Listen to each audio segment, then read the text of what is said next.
Eu sei que nada existe por coincidência, né? Mas eu queria ler Filipenses capítulo 2. Filipenses capítulo 2, novamente. Vamos ler do versículo 1 em diante. Filipenses capítulo 2, versículo 1. Portanto, se há algum conforto em Cristo, se há alguma consolação de amor, se há alguma comunhão no Espírito, se há alguns entranháveis afetos e compaixões, completai o meu gozo, para que sintais o mesmo, tendo o mesmo amor, mesmo ânimo, sentindo uma mesma coisa. Nada façais por contenda ou vanglória, mas por humildade, cada um considere os outros superiores a si mesmo. Não atente cada um para o que é propriamente seu, mas cada qual também para o que é dos outros. De sorte que haja em vós o mesmo sentimento que houve também em Cristo Jesus, que sendo em forma de Deus, não teve por usurpação ser igual a Deus, mas aniquilou-se a si mesmo, tomando a forma de servo, fazendo-se semelhante aos homens, e achado na forma de homem, humilhou-se a si mesmo, sendo obediente até a morte e morte de cruz. Pelo que também Deus o exaltou soberanamente e lhe deu um nome, que é sobre todo o nome, para que ao nome de Jesus se dobre todo o joelho dos que estão nos céus e na terra e debaixo da terra, e toda língua confesse que Jesus Cristo é o Senhor, para a glória de Deus Pai. Eu acho interessante que o apóstolo Paulo, para falar a nós sobre o comportamento, né, da nossa vida, aqui ele está falando de sentimentos, né? Ele nos leva a Cristo, né? E isso para nós é interessante, porque ele não vai levar alguns dos profetas do Velho Testamento, né, ou alguns santos do Novo Testamento, ou do Velho Testamento também, mas ele nos reporta a Cristo, né? E isso realmente é para nós sentir, né, ter o sentimento que nós dependemos dele, porque essa palavra que ele fala aqui, versículo 3, nada façais por contenda ou por vanglória, mas por humildade, considerando, ou melhor, considere, né, considerando os outros superiores a si mesmo. Isso é um sentimento que é sentimento divino. Isso no homem não se encontra isso, não é verdade? Isso, por mais humilde, né, que uma pessoa naturalmente seja, esse sentimento aqui não se encontra, porque isso é sentimento divino. Porque essa palavra de humilhar-se, né, que nem a palavra, Paulo está nos exortando a nós tomarmos uma posição. Pedro também fala isso, né? Pedro fala, humilhai-vos, portanto, sob a poderosa mão de Deus. Mas se eu for ver, né, biblicamente, nós vemos que nós não temos o poder de nos humilharmos. Entendeu? É interessante isso, porque eu não tenho o poder de ter essa força em mim de falar, bom, agora eu vou me humilhar. Eu não tenho isso. Eu preciso dele. Né? Preciso do Senhor para que isso aconteça em mim. E isso pode e vai acontecer, porque se um cristão, que logicamente ele está falando de irmãos aqui, né, com certeza, né, Paulo, falando de irmãos, porque se eu, né, sou um cristão, eu tenho nova vida, e essa nova vida, ela veio de Deus, e ela vem com todos esses atributos que responde a Deus. Então aquilo que na minha natureza eu nunca respondi a Deus, pelo contrário, a resposta sempre era negativa, contrária aos pensamentos de Deus. Agora, com a vida que nós recebemos, que é o novo nascimento, né? E lembrar que nova vida e novo nascimento não é o Espírito Santo, é a nova vida. Todo cristão tem a nova vida. É a mesma coisa você ter um carro que tem um motor, só que daí alguém vem e coloca um outro motor nesse carro e pega aquele motor que ele está constantemente funcionando e põe ele no ponto morto. Então nós temos uma natureza em nós que ela não para, que nesse motor, ele fica funcionando e tem um combustível que vai até o último instante da nossa vida, vai funcionar. Então, ninguém espere, estou dizendo isso porque ninguém espere que alguma coisa em si vai melhorar, não vai melhorar. Esse motor não para de funcionar nunca. Só que Deus fez com que esse motor fosse colocado agora no ponto morto. E nos deu o quê? Um outro motor, uma nova vida, que essa vida é divina, que ela vai direcionar e vai dirigir esse carro na direção de acordo com a vontade de Deus. Isso é nova vida. E nós temos muito mais que isso agora. Nós temos o quê? O Espírito Santo habitando em nós. Então, depois que nós recebemos essa nova vida, daí nós recebemos também a presença dessa pessoa divina, que é o Espírito Santo, em nós. Isso é um privilégio assim que ninguém nunca, né, na Bíblia, antes de Cristo, teve isso. Ninguém teve o Espírito Santo habitando nele. Nós admiramos os profetas, né, vamos falar assim, é meio esquisito, mas os grandes, né, do Velho Testamento, que foram pessoas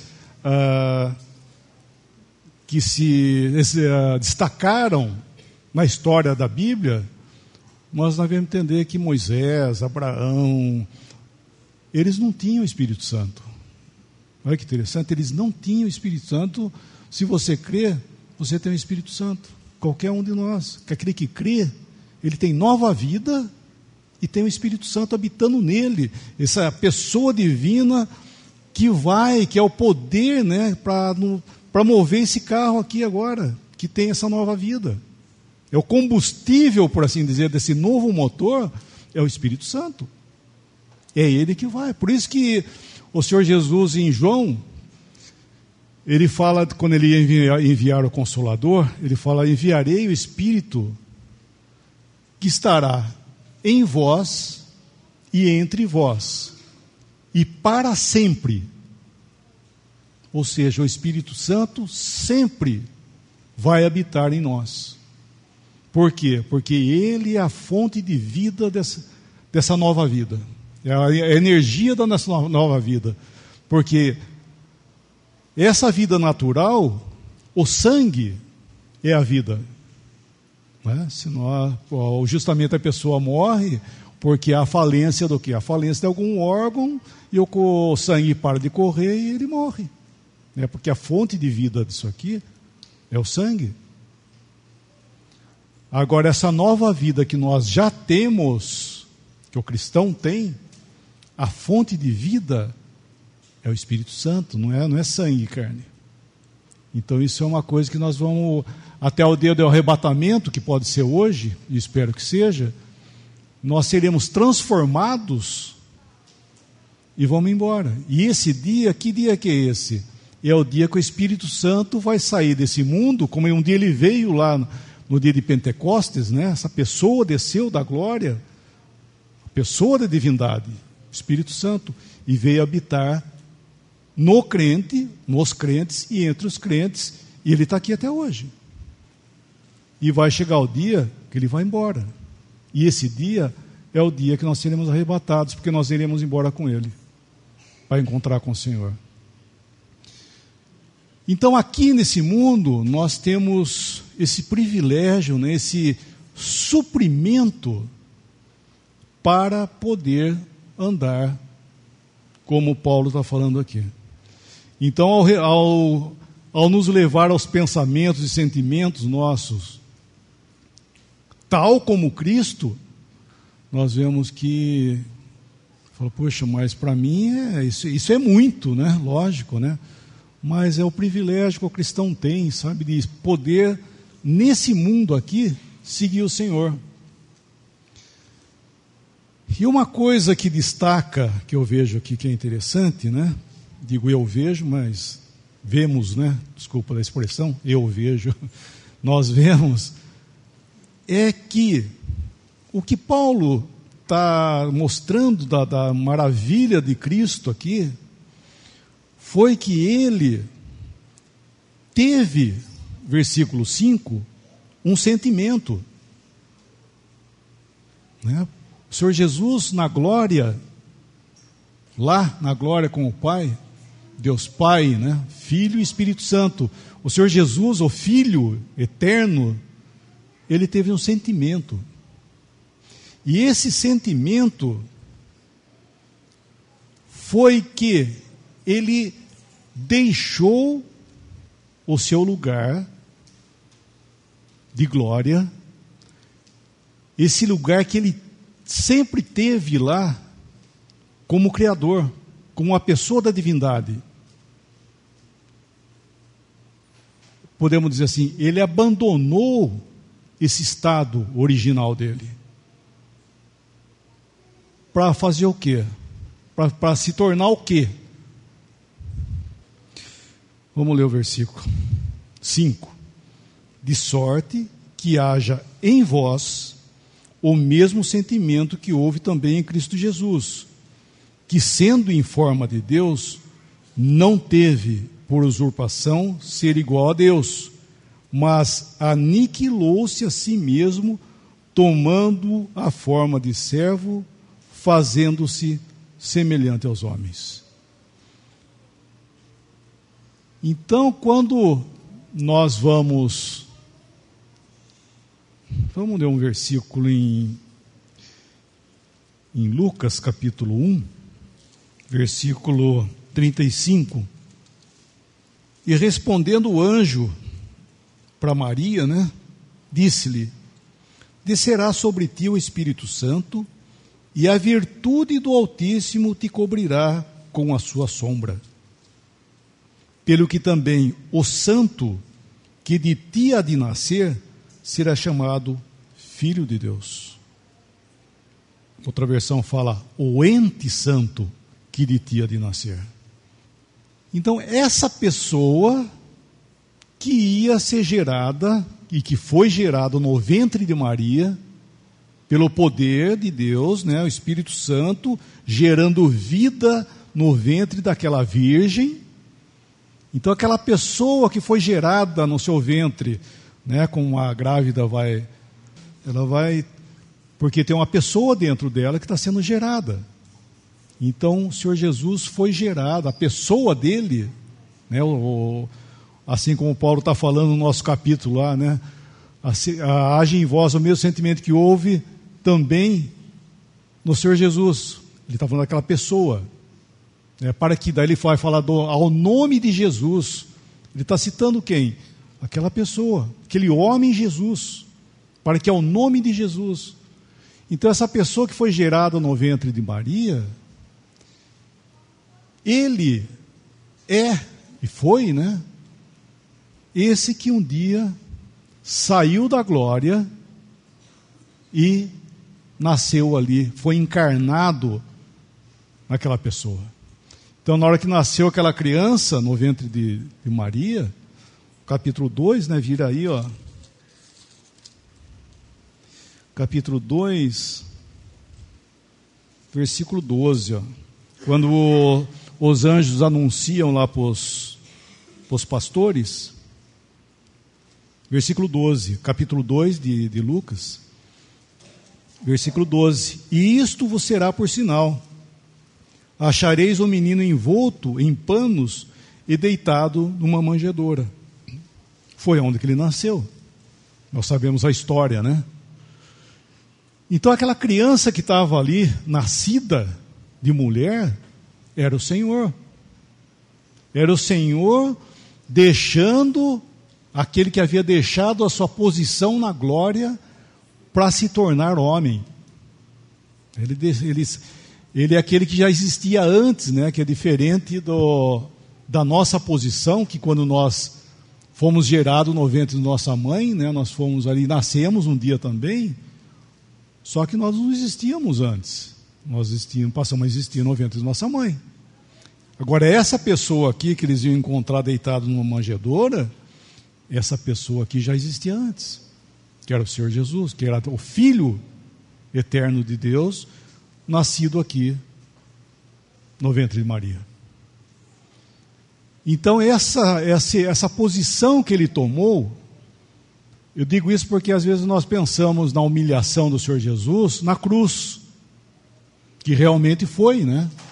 Mas aqui já começou a humilhação dele. Por quê? Porque ele teve que nascer aqui, ser envolto em panos, e ele teve que ser tratado como uma criança. Maria teve o privilégio, né, de cuidar dessa pessoa, de dar banho, de amamentar, de fazer tudo com ele, como faz com uma criança. Então, a humilhação dele já começou logo no seu nascimento, que ele teve que sujeitar-se a esse ponto aí, de ser tratado e cuidado dessa forma, pela criatura dele ser cuidado. E então esse começou seus sentimentos, né? Por isso que ele fala, tem o mesmo sentimento, porque ele saiu, ele deixou uma posição que ele tinha por direito, por mérito, que era dele. Ele era Deus. Foi o Jeová do Velho Testamento. Mas ele saiu para vir aqui para se tornar homem. E quando ele toma essa posição, ele toma para nunca mais deixar de ser. Porque nós vemos, voltando lá em Filipenses, versículo 8, e achado na forma de homem, humilhou-se a si mesmo. Ele tinha esse poder. Eu estou falando que nós não temos. A única pessoa, o único homem nesse mundo que teve o poder de a si mesmo se humilhar, foi ele. Então a si mesmo se humilhou, sendo obediente até a morte e morte de cruz. Pelo que também Deus o exaltou soberanamente, lhe deu um nome que é sobre todo nome. Ou seja, ele mesmo, aquele que foi para a cruz, em obediência, não que ele fosse desobediente, né? Quando fala da obediência de Cristo, não está dizendo porque ele poderia ser desobediente, não é isso que ele está falando, tá? Então nós não podemos pegar as escrituras e, ele está falando que isso aqui é branco, então poderia ser preto, não é? Ele está falando isso. Não existe esse tipo de pensamento, não deve existir esse pensamento. Quando ele fala de obediente, porque ele foi o obediente. Ele está falando aqui porque era o homem obediente. Assim como Adão foi o desobediente, ele foi o obediente. O homem que foi obediente a Deus aqui nesse mundo. E ele foi, na sua obediência, até a cruz. E na cruz, ele fez essa obra, né, que tão preciosa, que nós vamos entender, essa obra tão magnífica, que ele pôde tomar esse lugar nosso, né, que nós iríamos passar, estou falando dos crentes, né, que nós iríamos passar a eternidade, que é o inferno, que é o lago de fogo. Porque o Senhor Jesus, quando ele foi para a cruz, já foi citado isso, ele ficou 6 horas lá. Lembrar desse detalhe, ele ficou 6 horas lá. As 3 primeiras horas, ele foi humilhado na mão dos homens, onde os homens humilharam e maltrataram, zombaram dele, e ele ficou ali, ainda na sua comunhão perfeita, da qual ele sempre teve com o Pai. Até nesses momentos, nós vemos frases, né? Uma das frases, ele falando assim: Pai, perdoa-lhes, porque não sabem o que fazem. Ele chama de Pai. Só que quando deu meio-dia, houve trevas sobre toda a terra, até as 3 horas da tarde. E nesse período não é mais dito Pai. Ele fala, Deus meu. Deus meu. Por quê? Porque os laços todos, isso é a maravilha, né? Os laços todos foram rompidos, porque ele estava ali como um homem representando-nos diante de Deus, vivo, ele vivo na cruz, colocado diante de Deus em juízo. Entende? Deus ia derramar o seu juízo sobre esse mundo. E naquele dia ele fez isso. Aquele dia ele fez isso. Por isso que a palavra fala que fez trevas sobre toda a terra. Não foi eclipse local. Foi toda a terra. Por quê? Porque Deus fez isso que um dia ele vai fazer. Ele virou as costas para esse mundo. Deus abandonou, desamparou, mas só que todo esse juízo funilou e caiu numa pessoa do qual ele clamou, Deus meu, por que me desamparaste? Porque, no Salmo 22, porque se alonga das palavras dos meus bramidos e não me ouves? Daí ele mesmo fala, porque tu és santo. Deus, diante da sua santidade, ele tinha que fazer uma obra de juízo para nós. Apesar do seu amor por nós, havia essa lacuna da qual nos separava de Deus, que se chama pecado. E Deus, ele não mistura, irmãos, nunca ele mistura santidade, que ele é um santo, ele é justo e ele é amor.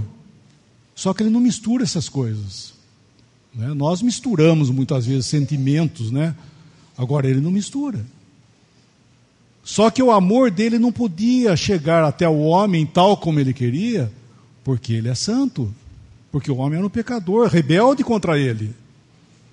Só que um dia ele falou, graças a ele, né, a sua misericórdia, um dia ele falou, eu vou salvar. O homem disse, não quero. Ele disse, eu vou salvar. E fez isso. Ele tomou a providência de vir salvar. E assim Cristo veio. Independente dos sentimentos do homem, porque a expressão foi essa mesmo. Nós não queremos. E Cristo foi à cruz, rejeitado pelo homem, mas nós vemos que ele sabia disso e veio sabendo disso. E foi à cruz para justamente fazer isso. Eu vou salvar. O homem não quer, mas eu vou fazer. E assim ele ficou naquela cruz, diante de Deus em juízo. O juízo de Deus caiu sobre ele só. Então todos os homens ali não sabiam o que estava acontecendo. Hoje nós sabemos o que estava acontecendo. Deus tinha derramado o juízo dele sobre esse mundo e caiu como um raio, como diz um hino, né? Como um raio caiu sobre ele. Foi ele o alvo do juízo de Deus. E ali ele fica, nessas horas, representando-nos ali diante de Deus. Então isso é muito precioso, nós termos esse pensamento, né, que foi o amor do Senhor por nós que moveu o sentimento dele de ir à cruz para tomar o nosso lugar. Esse pobre homem, né, como nós, sem esperança nenhuma diante de Deus, rebeldes, rumando, né, ao lago de fogo, sem opções. Deus olhou e teve misericórdia de cada um de nós. E deu a Cristo, e o Senhor veio, como diz aqui, e em obediência para fazer a vontade de Deus, para que Deus fosse glorificado. E nessa cruz, versículo Romanos capítulo 6, 23, porque o salário do pecado é a morte. Então, esse lugar que o Senhor foi tomar por nós, Ele foi ali para receber o nosso salário. Não é verdade? Por quê? Porque como pecador, o que eu tenho para receber? A morte. E essa morte não é somente a morte física da qual ocorre, né? Mas é a morte eterna. É o juízo de Deus. O salário do pecado é a morte. Então o Senhor Jesus, quando Ele foi para a cruz, diz lá que Ele morreu lá. Mas quem era Ele para morrer? Era um pecador? De forma nenhuma. Pelo contrário, Ele era o justo aqui, o homem justo diante de Deus, o obediente. Ele foi para a cruz para receber esse terrível salário que você e que eu merecia. Ele foi lá e foi receber, né, esse salário, né? Quando nós trabalhamos, no dia de a gente receber o salário, a gente fica feliz, né? Pô, já dei o meu salário. Se o homem está andando aí, não sabe o salário que está esperando um dia que ele vai ter que receber. Não é verdade? E nós, graças, né, a Ele, nós estamos vendo que lá na cruz, Ele foi tomar providência desse salário que estava destinado para nós, que é a morte.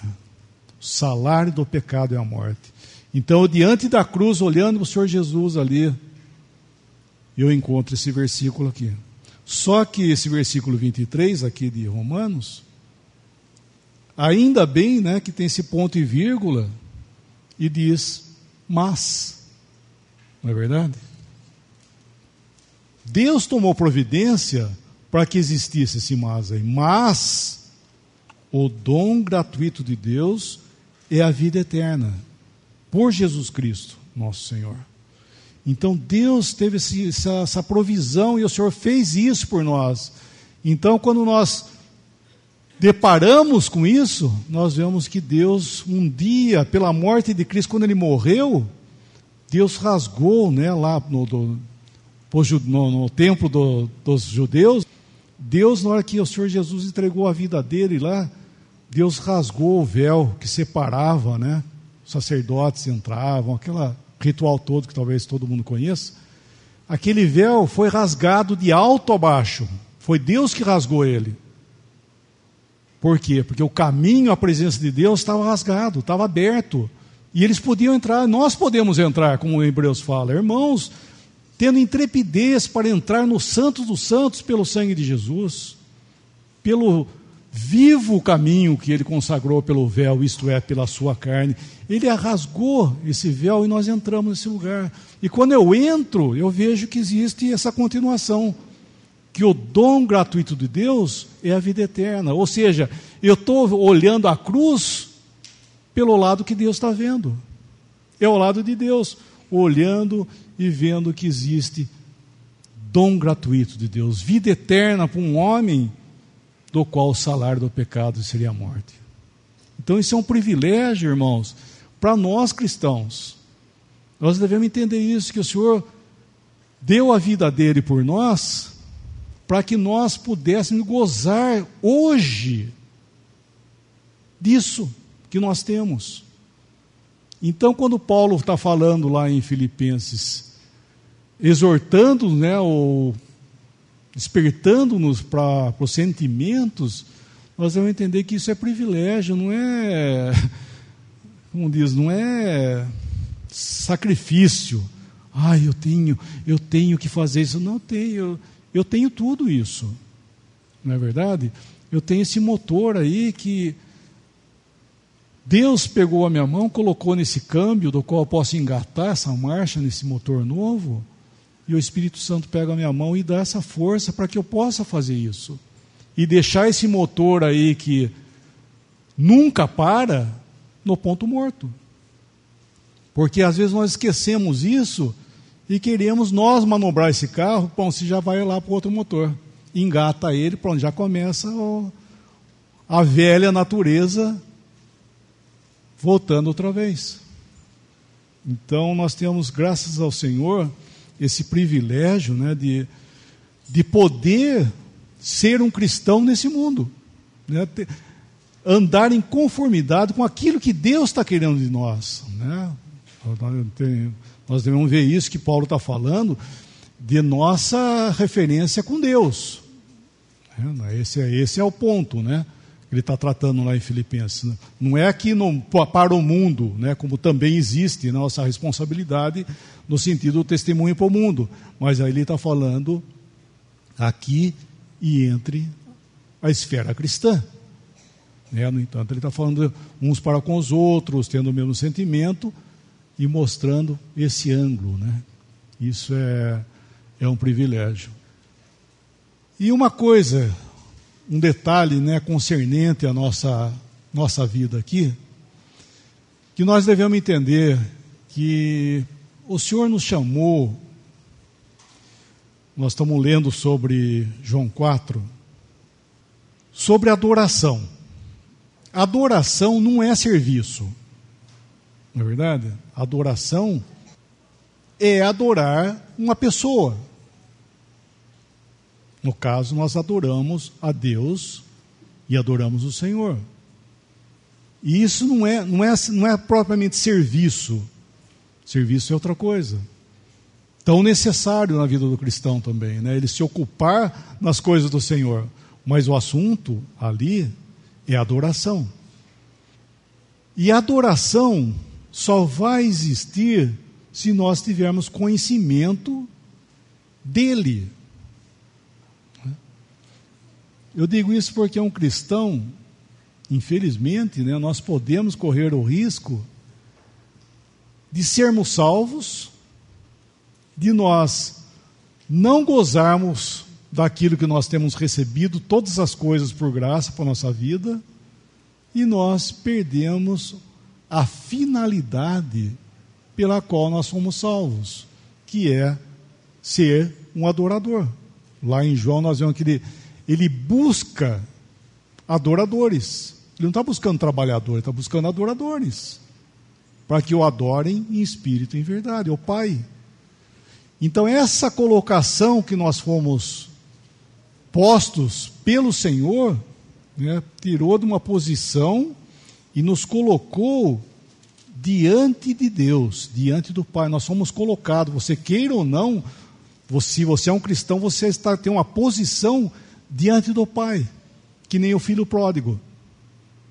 Né? Vocês lembram que o filho pródigo chegou, o pai abraçou, beijou ele, colocou um anel no dedo, sandália nos pés, vestes de acordo e levou ele para dentro. Para quê? Para comer e ceiar com o Pai e participar da alegria do Pai. O pai estava feliz porque o filho estava na casa. Nós devemos entender, irmãos, que nós fomos recebidos diante de Deus. Às vezes nós ficamos, eu digo isso porque às vezes a gente nota isso muitas vezes, que a pessoa fala que Deus está satisfeito com Cristo, que Cristo fez a obra, está olhando para o sangue e está satisfeito com o sangue de Cristo. Tudo isso é verdade. Mas nós devemos entender que Ele está satisfeito comigo, com você, na presença dEle. Nós somos colocados já na presença dEle. Deus está olhando para mim e Ele está satisfeito comigo. Entende? Às vezes nós ficamos meio... Porque realmente nós olhamos para nós... Eu não estou nem um pouco satisfeito comigo. Mas Deus está satisfeito comigo. Entende?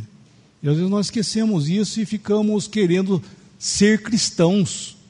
Né? Daí é aquilo que eu estou falando, é pegar o câmbio e engatar na marcha lá e vai querer a natureza, querer fazer o serviço de Deus, para agradar a Deus. Não, irmãos, não é assim. Nós vamos entender isso, que nós temos todas as coisas, como Pedro falou. Irmãos, nós recebemos tudo o que convém à vida e piedade. Né? Pedro fala isso. Tudo nós recebemos já que nos leva a isso. E o que nós precisamos? Andar com Ele. Esse é o ponto. Nós devemos confessar que muitas vezes nós não queremos andar com o Senhor. Só que vida cristã sem Cristo não existe. Nós necessitamos dele para andar com ele. Eu, para amar minha irmã Karen, eu preciso dele. Não existe um amor, irmão, seja, né, esse amor que Paulo está falando lá de entranháveis afetos e tudo mais, sem Cristo, não. Nós precisamos dele. Né, vocês lembram de Marta e Maria, enquanto aqui nesse mundo, que Maria foi e se assentou aos pés do Senhor?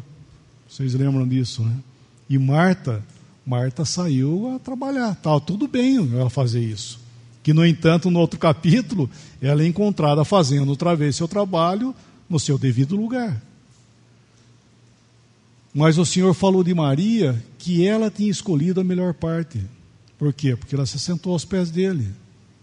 E é isso que eu vejo que falta muitas vezes para nós, é entender essa posição que nós temos já diante dele, sabe? Nós podemos ter Cristo em nossa vida, sabe? Que ele seja o motivo, né? o motor, né? O motivo da nossa vida. E nós não poderemos viver uma vida cristã sem Cristo. Então esse é o que eu estava pensando quando Paulo está falando aqui dos Filipenses. É justamente isso. Todas as coisas nos foram dadas pelos méritos de Cristo, com certeza. Mas eu não consigo ter vida cristã, apesar de ser cristão, sem Cristo. Não é verdade? Isso é um privilégio muito grande. E nós vemos que o Senhor Jesus, ele foi, lá no capítulo nosso, ele foi ressuscitado dentre os mortos, né?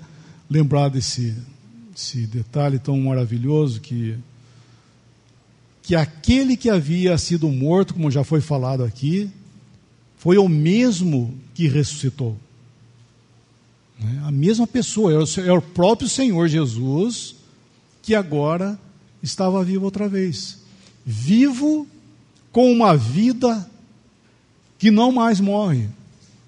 Porque quando ele veio na sua vida aqui, nascido ali de Maria, ele tinha uma vida da qual ele podia morrer. E morreu. Usou disso que ele tinha recebido, essa vida do Pai, para morrer. E ele fez isso, em obediência, de acordo com a vontade de Deus. Só que quando Deus o ressuscita dentre os mortos, ele está com uma vida para sempre. Mas era a mesma pessoa, era o mesmo Senhor, aquele que nasceu lá na manjedoura, é o mesmo que está ressuscitado dentro dos mortos. Então essa pessoa viva é o nosso Senhor. Eu digo isso por quê? Porque nós vimos lá ele sendo anunciado para os pastores, para eles irem ali em Belém, que eles iam encontrar uma manjedoura e uma criança envolta. Quem que é ele? Ah, ele é o Senhor. Esse que estão, essas miríades de anjos que apareceram, está falando dessa pessoa. E eu digo para você, vai lá na manjedoura. Não, ele não está na manjedoura. Não é verdade? Agora ele fala da cruz. O Senhor Jesus está na cruz? Não está na cruz. Foi a cruz? Sim, foi. Ele passou pela cruz. Morreu na cruz. Mas ele está na cruz? Não está. Foi sepultado. Está no sepulcro? Não. Maria foi, né? Com a outra Maria, chegou lá, tinha 2 anjos lá. O que eles falaram para elas? Por que buscais no meio dos mortos aquele que vive? Ele não está aqui. Ele ressuscitou como ele havia falado. E elas lembraram que ele havia dito isso lá. Por quê? Ele não está lá. E aonde que o Senhor está? O Senhor está na glória. toda a força para essa vida que nós temos já, irmãos, é do alto. Sabe? Recebemos tudo que veio do alto, porque nossa vida, nosso chamamento, refere-se, tudo aponta para a glória, para o alto. Nosso chamado, nosso chamamento, né, como Paulo fala, é celestial. Então tudo aponta no alto. Então Cristo, né, esse homem ressuscitado dentre os mortos, que foi o primeiro homem que ressuscitou, não existe outro, o primeiro homem ressuscitado dentre os mortos foi o Senhor. É aquela pessoa, aquele homem lá que viram, que assim chamavam de filho de José e de Maria, esse homem ressuscitado dentre os mortos, e Deus glorificou ele, e deu um nome que está sobre todo nome. Essa pessoa, o Senhor Jesus, é o homem que deu a Deus aquilo que nós nunca fizemos, como já disse, tudo foi ao contrário a Deus. Esse homem que esteve aqui, ele deu a Deus. Ele deu a Deus, glorificou a Deus, ao ponto tal que Deus ressuscitou ele dentre os mortos e levou ele à glória e deu um nome para ele, para que é o nome de Jesus, desse homem que esteve aqui, se dobre todo o joelho, que estão no céu, na terra e debaixo da terra, para que é o nome de Jesus. Então, que privilégio, né? Nós entendemos isso, que tem um homem na glória, e esse homem foi colocado, né, como o alvo, né, o centro das nossas atenções.